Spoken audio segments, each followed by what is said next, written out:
Okay, so Rabbi Friedman, shalom. Several weeks ago, a few friends and myself, we launched, that is, the Torah for Non-Jews Academy.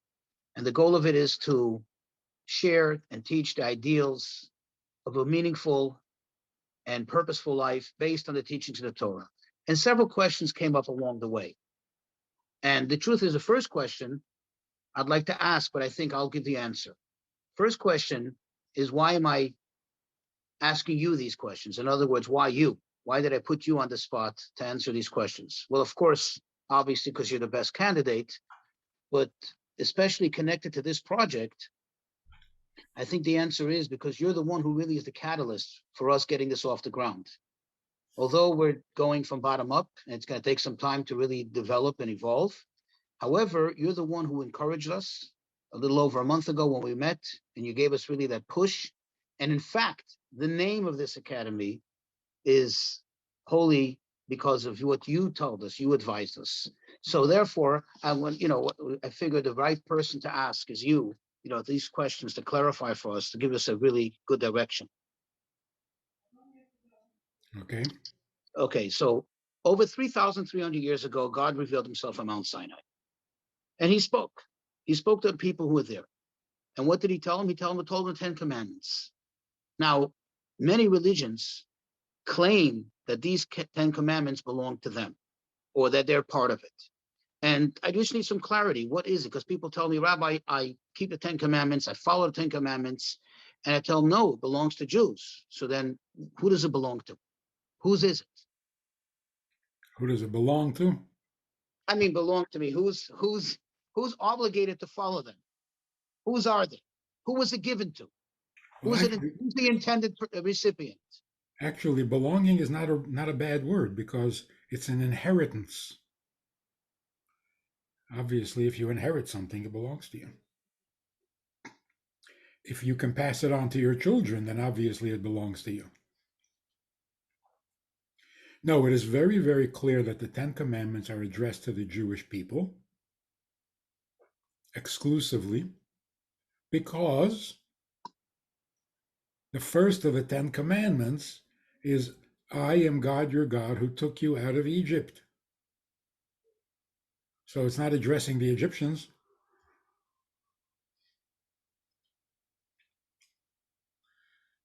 The commandment to observe the Shabbos, only Jews. Everyone else has a commandment to improve the world, to make the world more inhabitable, which means you can't take a day off. You got to be making the world a better place. So you need special instruction to allow you to take a day off because everyone was created to do a job. So when are we free of that obligation? Keeping the Shabbos the way the Jewish law says to keep it is only for Jews. I think that that's why in some churches, some denominations, they start the count of the 10 Commandments from the second commandment. Thou shalt have no other gods. They skip the first one. So it's the 9 Commandments? They divide the 10th commandment into two. Don't covet your neighbor's donkey and don't covet your neighbor's wife. So if you're reading the text carefully and you're being loyal to the text, the 10 Commandments are for the people who God took out of Egypt. So even if you think you're the new Jew, you were not taken out of Egypt. Your ancestors were not taken out of Egypt. So the 10 Commandments are definitely for the Jews. Now, the 7 Noahide commandments do have similar, for example, not to be blasphemous, um, obviously not to worship idols, but also not to murder, not to commit adultery, and not to steal. But then there's one of the 7 commandments is to not eat a limb that was taken from a living animal. That's not one of the 10, but it is one of the 7. Another one of the 7 is to establish courts of law, to teach and enforce the other 6. That's not one of the 10. So although some of them are similar, it's not the same list. So, Rabbi, I have a question for you then. In accordance to Jewish tradition, namely the Midrash, it's not just the Jews who stood there at the foot of Mount Sinai who experienced this tremendous revelation, but rather the entire world knew. This is pre-internet, even though there was no internet, but in real time, they knew that something substantial took place, something, I guess, earth-shattering, literally, took place. Why? If it's not intended for them, and the 10 Commandments was exclusively for the people standing around Mount Sinai, why did God make this whole spectacle, and why let the world know that something special happened? Something special did happen, and for the whole world. Not the 10 Commandments, the entire Torah. The fact that God came down to Mount Sinai, God came down, that changed the world forever. Because that released all the divine potential that exists in the physical universe, in physical objects. Well, when any human being does a mitzvah, it affects the physical substance, the physical object with which they are fulfilling that mitzvah. So yes, everything changed for the entire world. Beside the fact that a righteous Gentile, or we should call it a Hasidic Gentile, fulfills the 7 commandments because it is written in Torah, not because he thinks it's a good idea. So Torah changed the 7 commandments too, made them more divine, in the service of God, not in the service of society or civilization. Another thing that has to be made clear, in Judaism, there are 10 commandments. In Judaism, there are 613 commandments, just for starters. The 10 commandments are just a sampling. They are representative of all the other commandments. Same is true with the 7 commandments that are universal. All human beings have 7 commandments that are representative of many, many more. The idea being, make life livable. The people who were punished by the great flood is because they made life miserable for each other. How do you make life livable? Well, you start with the 7, but then you also honor your parents. You got to make family life livable.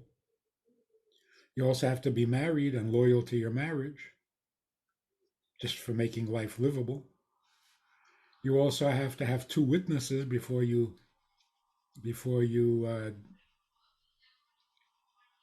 exact punishment for a crime. So all the things that are logically necessary for life on earth, like, for example, charity, you can't let people starve. So all of these commandments are incumbent on all human beings. They're just not representative. They're not one of the 7, but they are just as important. Just as other mitzvahs are important to Jews, even though it's not one of the 10 commandments, like Yom Kippur, keeping kosher, not one of the 10. So, Rabbi, you said that Mount Sinai changed the dynamics. In other words, it took the 7 commandments and made them now divine. So what were they pre-Mount Sinai? In other words, the world existed for 2,248 years. And obviously, I mean, I think it would seem obvious that God had some kind of expectation for mankind. You named the flood. He wouldn't punish them if he wouldn't have given them some instruction. So what was it up until Mount Sinai, and what changed with Mount Sinai? Well, we don't even have to go as far as the flood. Cain was punished for killing Abel. Okay. So 6 of the 7 commandments were given to Adam and Eve. Right at the beginning, God gave some instructions. It wasn't until after the flood that we were permitted to eat meat. When that happened, God gave a 7th commandment to Noah: don't be cruel to an animal. Don't eat a limb from a living animal. So that was the 7th commandment. So yes, the commandments existed before Noah, but they were practiced and they were observed either because it's a tradition from Grandpa Noah, or because it made sense. When God gave the Torah, he revealed the fact that these are not only practical commandments, they are intimately important and necessary to God himself. So when you do the mitzvah, you are serving him, not only mankind. So, Rabbi, I think it's fair to say that most people, your average decent person, has a search for meaning in life, a purpose. They want, like you said, they want to serve God. They don't want to just exist and not do bad. They want to do good. They want to, impact the world, impact their own lives. And my question is, when you look at the Torah, especially with all the teachings and all the traditions and everything, it seems, I mean, it would seem a little unfair. It seems like a Jew has all these um, means of finding, purpose and meaning and enjoyment, spiritual enjoyment in life. Where does the non-Jew get that? In other words, if it's just keeping these 7 commandments and a couple other things, yes, you like you just said that the it's of divine nature and it does good into the world. It brings good into the world. It transforms the world into a better place. It serves God. But where does the meaning? Where's all that flavor, that beautiful flavor that Judaism has? In other words, can a non-Jew have that too? The flavor doesn't come from the variety of commandments. It comes from the pleasure of the relationship.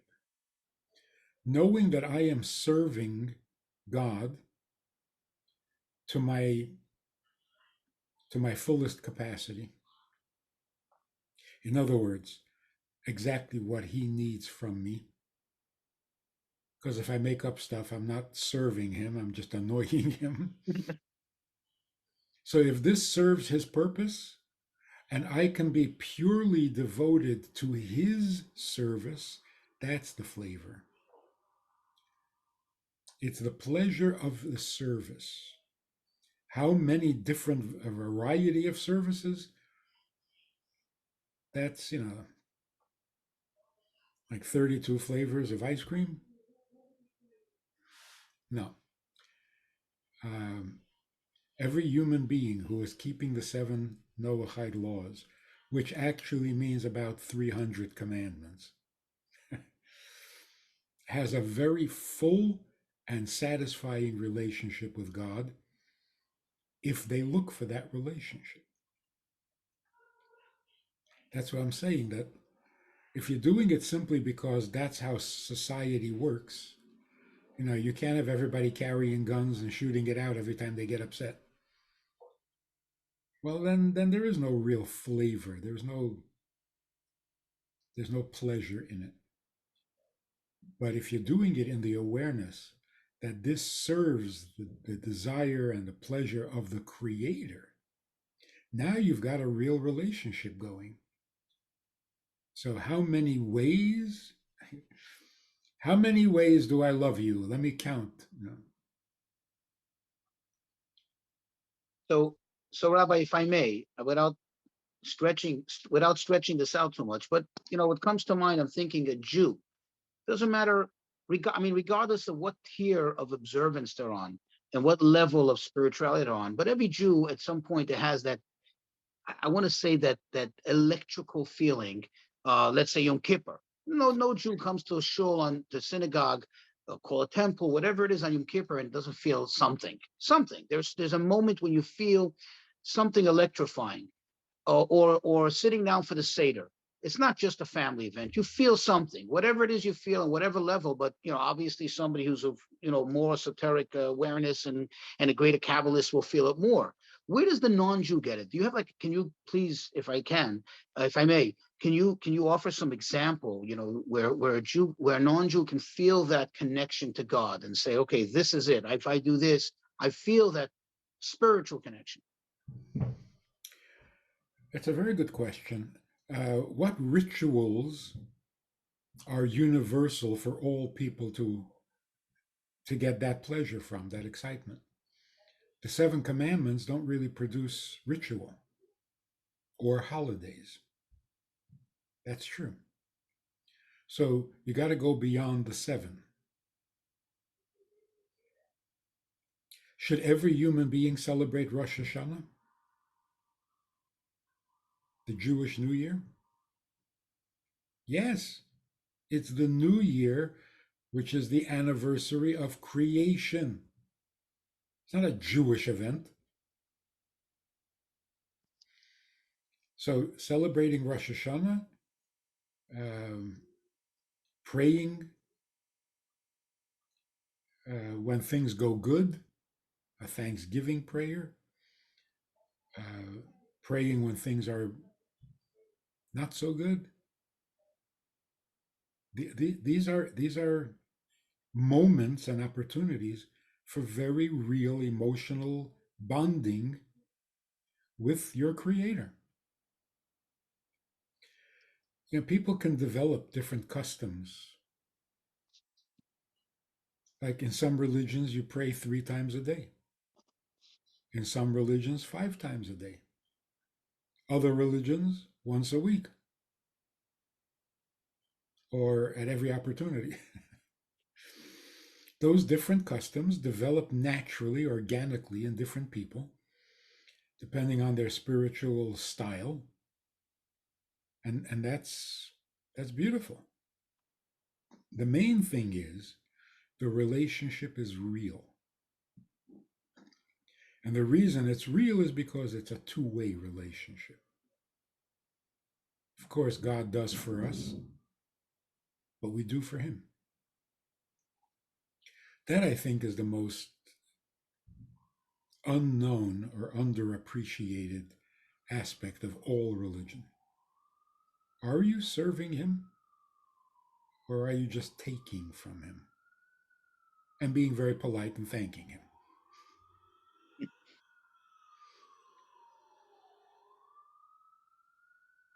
So can you elaborate on that? Are you serving him? So you gave an example of prayer. What other examples would your typical average person, without having all that background that obviously you have, the background knowledge and so on, what would your average person do? I can imagine myself, as you were talking, I thought, wow, when you give charity, you mentioned earlier about charity, that being, an aspect of the seven Noahide laws, seven universal laws. Yes, that's a great thing. You feel good but at the end of the day, you're feeling good. Yes, you're doing something for God and for humanity, so therefore you're doing for God, but at the same time, you're feeling good for yourself. Where is there something that you could exclusively be serving God, if I may? Same question with Jewish observances. I don't think we should worry too much about the enjoyment we get from doing. What we need to worry about is the motivation that gets us up to do it. You wake up in the morning to enjoy the mitzvah, the giving of charity, or you wake up in the morning with the commitment to doing for God what He needs done in His world.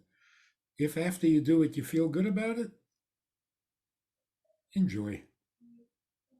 It's not so bad. No, it's almost unavoidable. And what other pleasure is more, more valid and more legitimate. But to do it for the pleasure, that's narcissism. I understand. So let me ask you, you spoke about prayer, we spoke about charity. How about for example, studying Torah? Okay, so we established that God gave the Torah to the Jews, but it's exclusively to the Jews, but yet not exclusively. In other words, there are many aspects of it that belong to everyone. So can a Jew study Torah? Can a non-Jew study Torah, that is? Well, two things. First of all, how are you going to keep the 7 Noahide laws if you don't study them and you don't know what they are? I asked this very religious Christian, I said, you keep the 10 Commandments? He says, yes. I said, like honoring your parents? He says, yes, of course. I said, so your mother wants you to vote for Trump. You're going to vote for Trump? And if you don't, are you violating the 5th commandment? He didn't know. How are you supposed to know? You're on your way to a very important meeting and your mother asks you to take the garbage out. And you don't. Have you violated? How are you supposed to know? So if you don't learn, you don't know. So to learn the details and the application and all the things about the 7 or the 300, obviously necessary. Overall, believing in God includes knowing Him.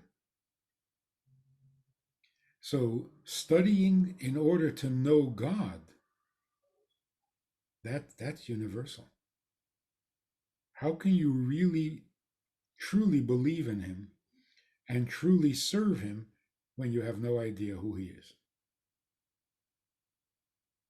So I meet a lot of non-Jews that tell me that they love the Kabbalah in whatever form they was somewhat exposed to Kabbalah. I don't know if it's what I would call commercial Kabbalah, commercialized Kabbalah, but it Kabbalah, some insight into the, the inner workings, the back end of, so to speak, of Judaism, of godliness, and so on. So is a non-Jew allowed to study Kabbalah? I mean, if it's genuine and if it's true, if it's the real thing, the real deal, are they allowed to study it? Is it only exclusively for Jews?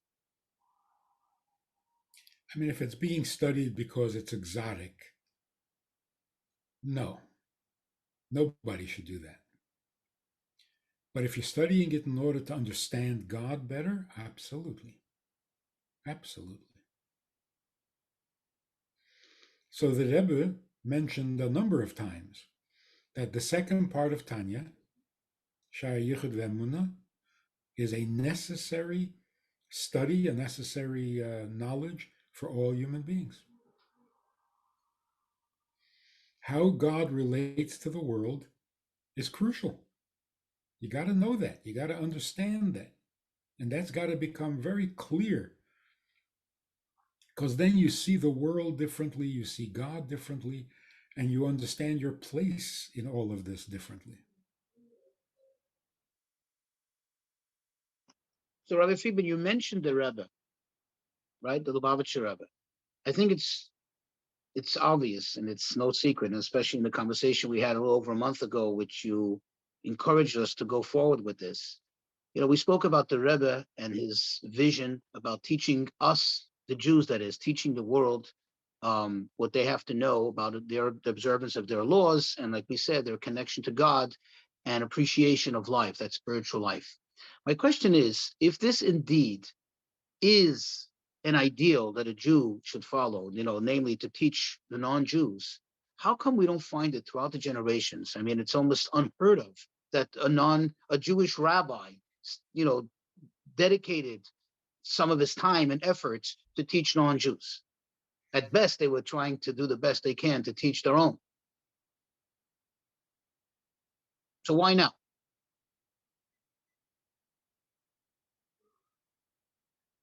Well, it has to happen because we were there at Mount Sinai.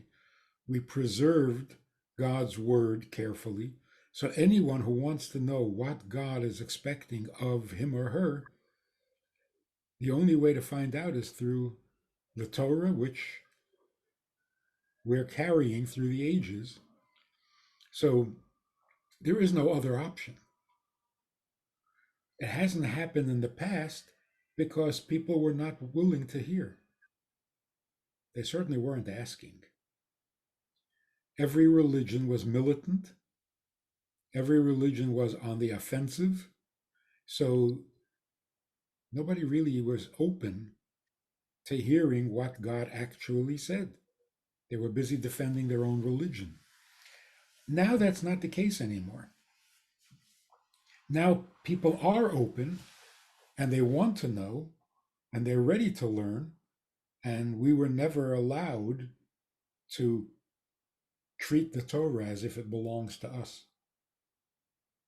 It is universal. It's always been universal. So the real reason we haven't been teaching is because the students would not attend class. But now that they are, sure, that's our part of our mission. In other words, God taking only one people out of what, 70 nations at the time, and giving the Torah to one people should not be misunderstood as this is yours. It's being given to you because you will carry it to the rest of the world. So it's like the Jews are the prophets to the nations. Jews are a nation of priests, which is basically a nation of teachers, or a light to the nations, whatever you want to call it. But the point of it is that God's plan is for the world to become divine, to become holy, godly. The way to do it is through the Torah. Torah tells Jews what Jews must do, non-Jews what non-Jews must do, women what women must do, men what men must do. So it's an exciting time that we live in now, that we can finally live up to that final expectation. Not only that we preserve Torah for ourselves, but that we make it available. Also, I'm sorry. it's before the coming of Mashiach, so the time is up. If It, not now, then when? yeah, right. Oh, so I have a question. There was a period in history where you can see just it's so obvious that suddenly people became exposed to the five books of Moses, and that led many to actually convert to Judaism. In fact, I think the first authoritative commentary translation of the Torah was written by a convert, by Uncles, who was from the um, from the hierarchy of the Roman Empire, right, and from the noble family. And my question really is, okay, well, one starts to study Torah, one studies the second section in Tanya, one starts to study about the rules, the laws, the insights, and starts feeling like they're getting drawn, they're gravitating towards Judaism. Where do you draw that line? In other words, where do you say, no, you don't have to become Jewish to be close to God?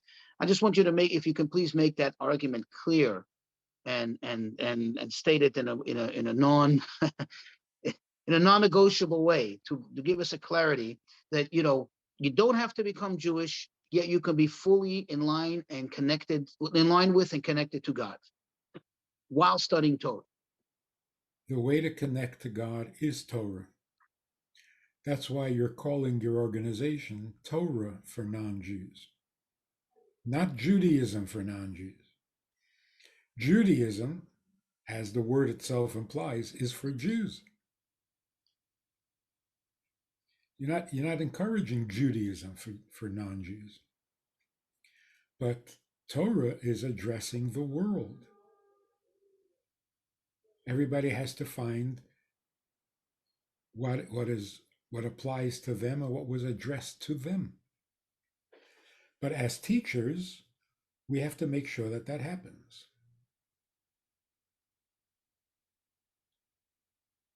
So, so is it okay or not okay for a non-Jew to convert to Judaism? It's neither okay nor non okay. For some people, there's no choice. Okay. It's like they were destined, they were born to convert. If you don't feel like you were born to convert, then you're not really a convert. You're just a fan of Torah life, which is But it's beautiful. okay. But it's okay to be a fan. It's okay, and it's actually nice. You're just not obligated. So if a non-Jew wants to keep kosher, by all means, you're not obligated. But if you want to do it because God makes such a big deal about it in the Torah, how can you just ignore it? God says certain foods are abomination to me. Enough said. I'm not eating that anymore. Not because I was commanded, but because knowing that God has a certain distaste for it, I don't want to touch it. That's very interesting. So I never looked at things that way. So you're saying if a non-Jew decides to take upon himself to adhere to the kosher dietary laws, there's some ideal in it, there's some virtue in it. Yes. What is the virtue? In other words, what is he gaining from it? What exactly is he or she achieving? In other words, I've been brought up thinking always that yes, we don't really fully understand the reasons behind it, but we just know that we're this. If I not to oversimplify it, but we're a special machine. We're this very delicate machine, and God says this is the fuel, this is the oils and the lubricants you use. You cannot use anything else because it's going to ruin this machine. But the non-Jew isn't that machine. The non-Jew doesn't need this very sensitive and particular lubricants, if I may. So where is the ideal? Where is the virtue in him keeping kosher, if he chooses to do so? It's true. He does not need it. The only reason a Jew needs it is because he was commanded. If you're not commanded, then you don't need it. So you're not obligated. But if you want to volunteer, of course, of course. If a married couple want to observe the laws of mikveh, to not be intimate during menstruation, that's beautiful. But Not what is the beauty? I'm asking you, I understand it's beautiful, but what is the beauty? Actually, I don't understand. I'm saying, what exactly is the beauty if there isn't a direct commandment for them or a direct imperative? What is the beauty exactly? In other words, what are they accomplishing by it? If it's keeping the family purity laws, if it's keeping kosher, what exactly are they achieving by it? well, in Judaism, we're told that there's a great virtue to going beyond the letter of the law. If you go beyond the letter of the law, you're not obligated. So if you're not obligated, what's the point? The point is, in a relationship, you don't ask whether you're obligated. You respond to the other's tastes and sensitivities, and even if you gain nothing from it. So the question, what would you gain from it? That's not how it works. It So, should never. Rabbi, I don't mean to be difficult, but I'm just thinking, if you took seeds and put them in soil, something's going to grow. If you took the same seeds and put them in sand, okay, but near the beach, nothing's going to happen. It's just going to rot away and nothing's going to happen, no matter how much you irrigate it and so on. So I'm thinking of it, it's almost like I'm telling you what I'm hearing and I'm trying just to understand. I'm not trying to counter, I'm trying to understand better. It's almost like saying God has certain things he likes, almost as like his quirks. And if you really love him, you're going to start keeping them or you'll volunteer for them. Is that really what it is? But what's the benefit? He doesn't need me to do it. I'm just putting seeds into the sand. Or am I not? Maybe I just need some more elaboration, some clarification. What is it? So how do you express love? You're married, you say you love your wife. How do you express your love? You fulfill all your obligations. I don't know, No, is that love? it hasn't worked for me. If you fill all your obligations, you're righteous. You're not loving. So there's a great virtue, a great power to fulfilling what you're obligated to do. Mitzvah v'esa. You were commanded and you did it. That's great. But there's also a great virtue to doing things without being told. So is there a reward for it? Not really. Other than the closeness that. So I'm sure that after Mashiach comes, all human beings will be keeping mikveh just for the beauty and the sensitivity of it. They'll all be keeping kosher. Um, what other mitzvahs?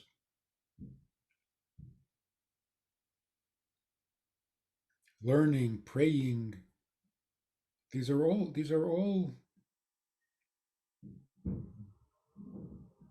in a sense beyond the letter of the law. Observing, let's say, the holiday of Shavuos, the anniversary of the giving of the Torah.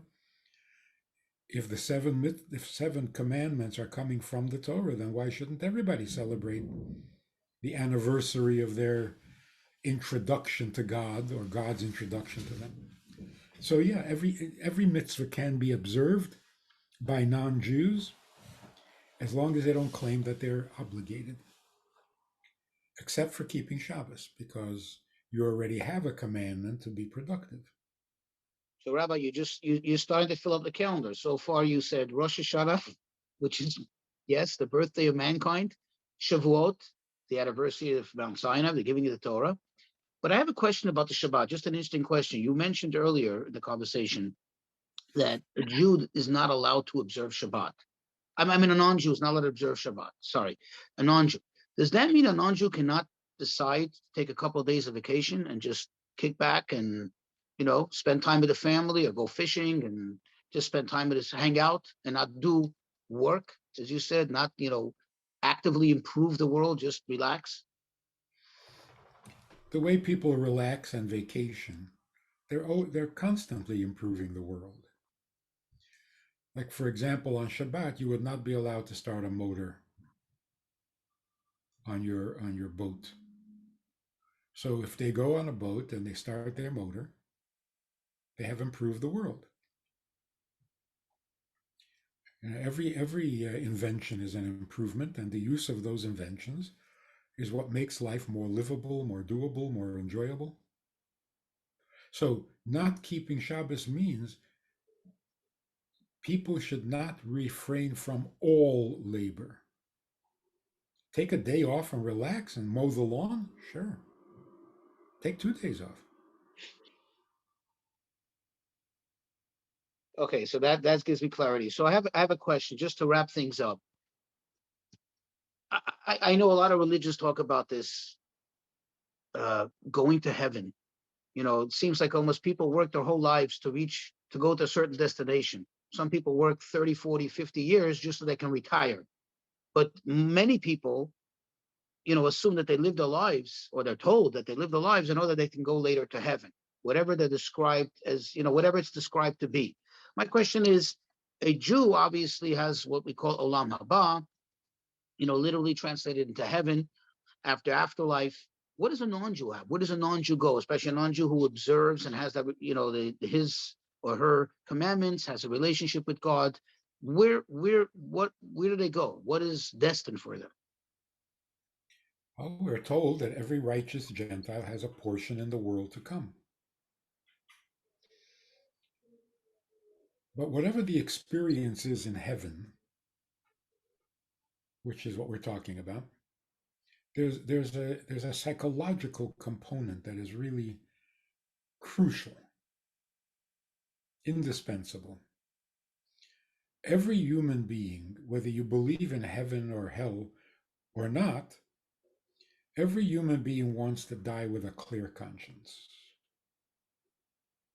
That's heaven.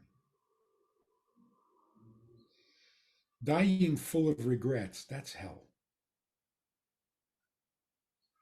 So without making it a otherworldly subject, which is hard to relate to,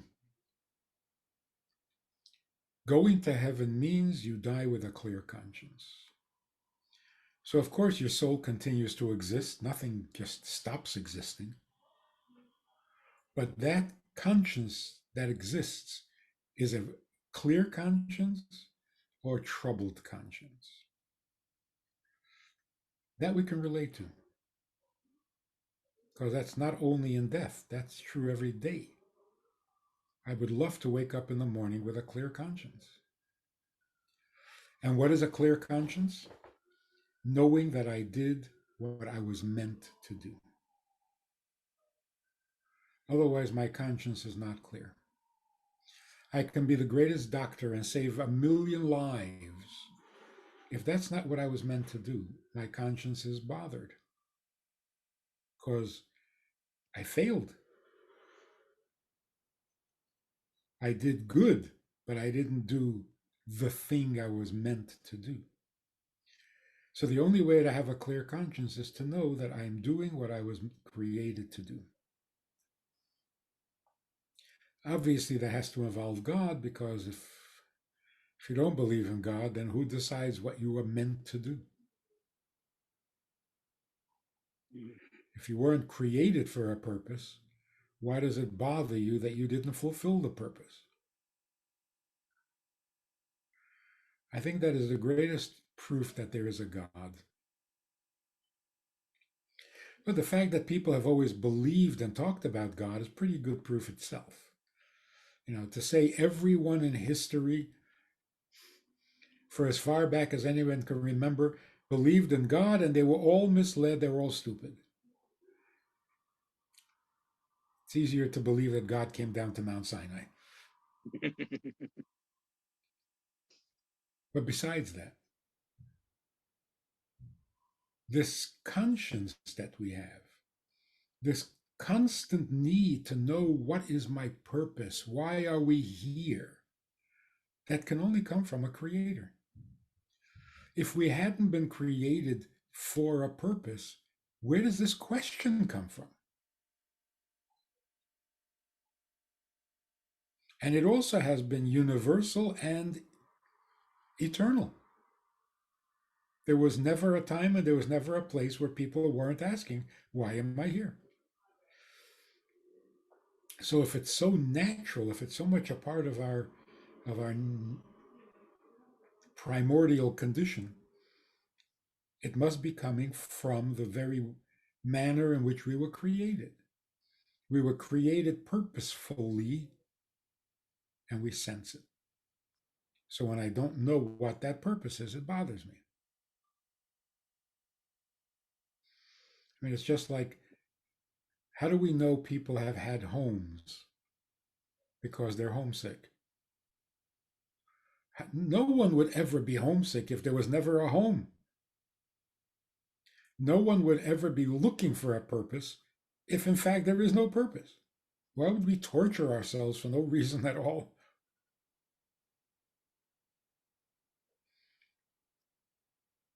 So, Rob, I have just to elaborate. You gave an example before of the doctor who saves 1,000,000 lives. Okay.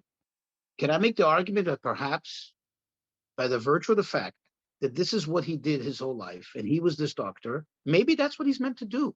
And maybe that's the sum total of it. And that's it. Why would there be anything else that he's meant to do? Why isn't that, It's very likely, very likely. But if you don't know that, well, what does it even do? If he looks back 40 years and he sees that he was a doctor for 40 years and effective at it, then maybe that's what it is. In maybe other words, can a person like that make the argument and say, why do I need to supplement that with the service of God? All the things you spoke about earlier. Why do I need that? I did a great job. I saved lives.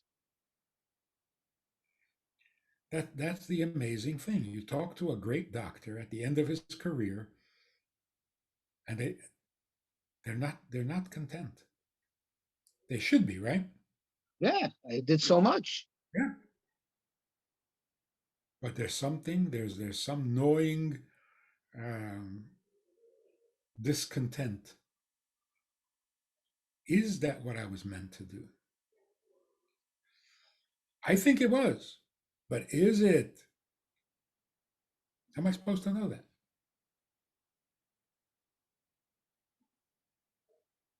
I mean, you mentioned the second section of Tanya. Can't you make the argument that by divine providence, that's where he or she ended up in that career, and that's what they did, and therefore that's what they're meant to do? You could? In other words, doesn't that close the file? Doesn't just put the matter to rest? Not really. If you spend your life feeding the poor, you could be satisfied that you did what you were created to do. Why is that a possibility? Because you know that God wants the poor fed. So, of the things that God might create you for, this is one of them. What other things might God create you for? How are you supposed to know? Did God create you to sit on a mountaintop and meditate until you grow old and die? Yes or no? I don't think he did that for me. I couldn't do that. So, how do you decide? How does one decide? How does one know? That's right. So, the first thing is it has to be among those things that God might create a person for. Then this might be your purpose. But it's got to be coming from God. You can't make up a purpose after the fact.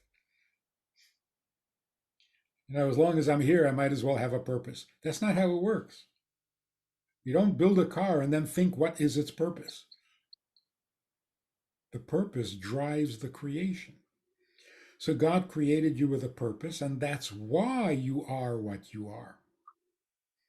That's why you have the intelligence or the sensitivity or the emotions or the talents, even a body built to be able to fulfill the purpose. That's why humans have a different body than an animal. Not as strong, not as fast, not as light, because that's not being able to run a mile in less than a minute. I don't think that's what you were created for, because the animal does it better anyway. So it's got to fit into a divine picture. Did God create you to feed the poor? We know the answer is yes, because we know that God wants that done. Did God create you just so that you believe in Him?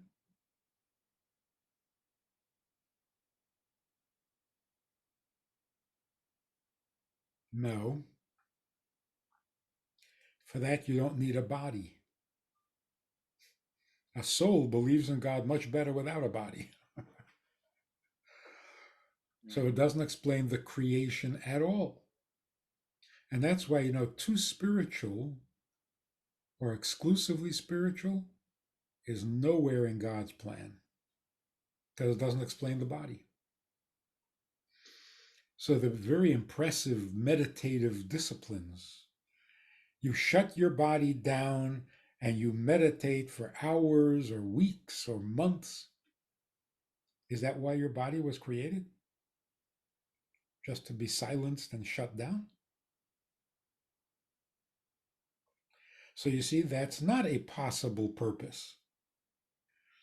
So not everything nice or spiritual or good, or it's got to be part of God's picture.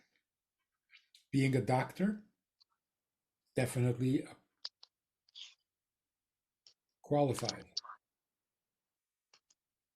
It's certainly a form of charity, even though you charge a lot for it. You make a living. But So, here, Rabbi, I know we're pressed against the clock. We have to wrap it up. And I think that I would like to ask the $1 billion question. I mean, if whoever comes up with the ultimate answer is going to be a billionaire, a made man, if I may. Happiness. We live in a crazy world, and yes, like you made the argument, I think very well. We should all be searching God. We should all be searching what our purpose is, what our meaning is. But difficult things, challenges, come up in life. How does one really uh, attain, a sense of happiness, of being just happy in life, content with what is, even when it's not perfect?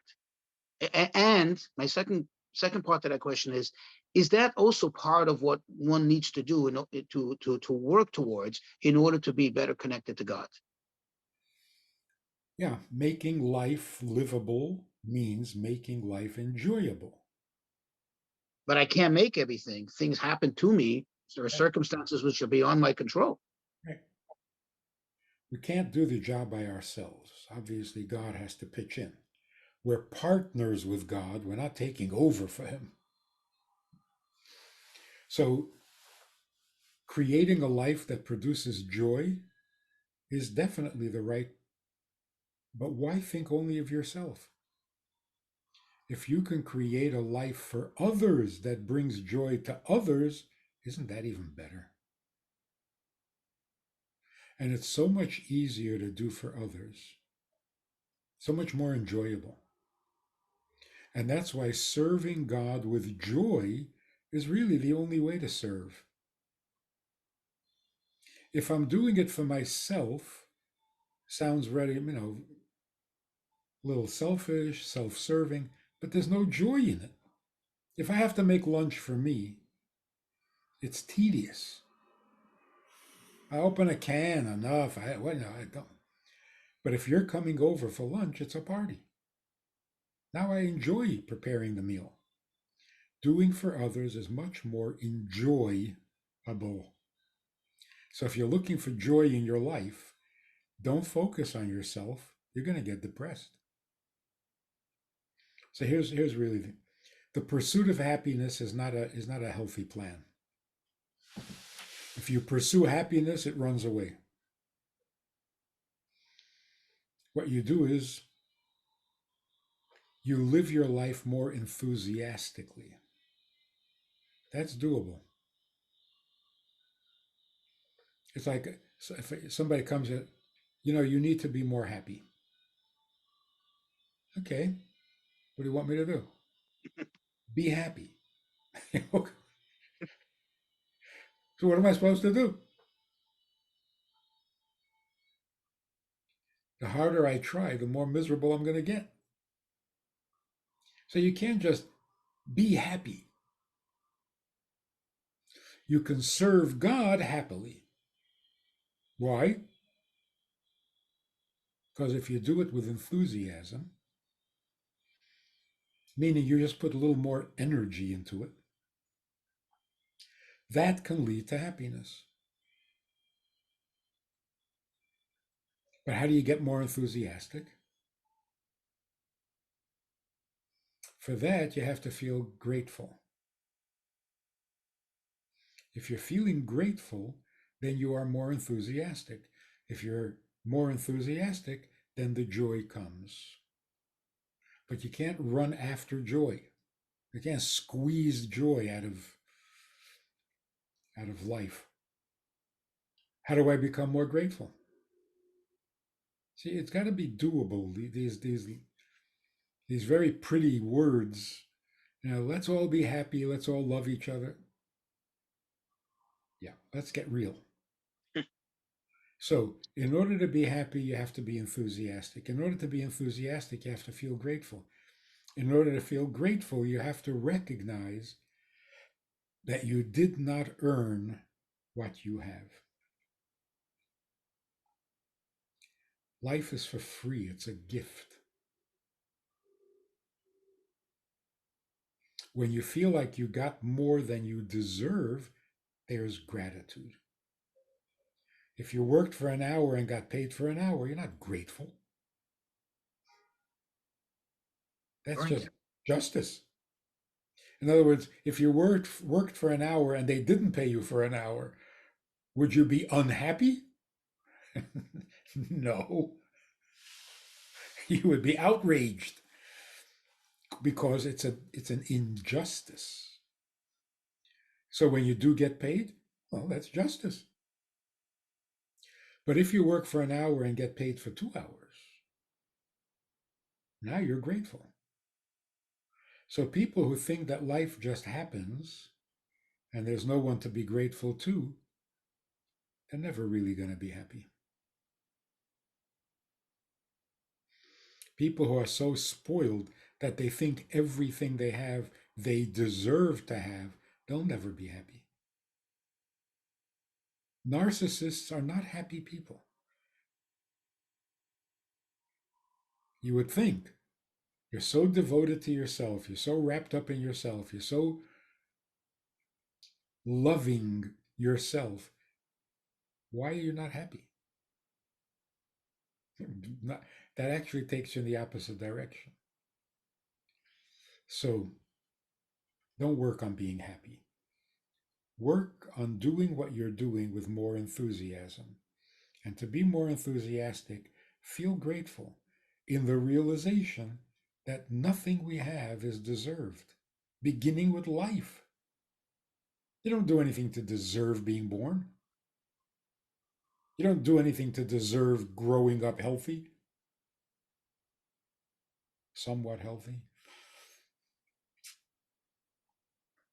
So, the worst thing that happens in the advertisements, in the media, this concept and this constantly repeated message, you deserve everything, is such an unhealthy attitude because it's not true.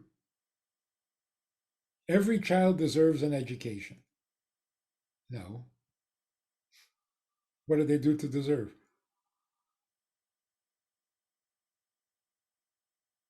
Every child needs an education. Deserve?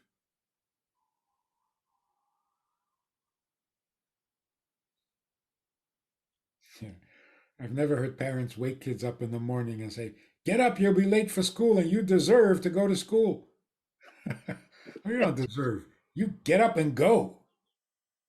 You need it. Right. So, Rabbi, I feel sorry doing what I'm going to do now because we have to wrap up. I was told we have up to an hour. I want to say, based on something you just mentioned, you said the ultimate joy is when you do for others. So I'm looking at you and I think I see a very joyous man. I know you give all your time, not most of your time, all your time to teaching others, to doing for others, to enlightening others. And I want to thank you. And of course, I believe the ultimate thank you should come from the one above for all the efforts you do for others and for the time you took now to enlighten us and to teach us. And God willing, hopefully we have this opportunity again in the future to revisit these items that we spoke about today and then some. Thank you so much. Thank you very much. And it's not like I'm devoted or dedicated or anything. I do what I do because it's the only thing I'm good at. By Okay, you're good at it. by Fine. default. That's good. Yeah, Well, I think very fortunate. well, there's a reason I tell people why I'm a rabbi, not a cantor. So I guess that kind of fits in what you're saying. Okay, thank you so much, Rabbi. Shalom, and hopefully, like I said, I hope we can revisit again. We should have good news. Thank you. Thank you so much.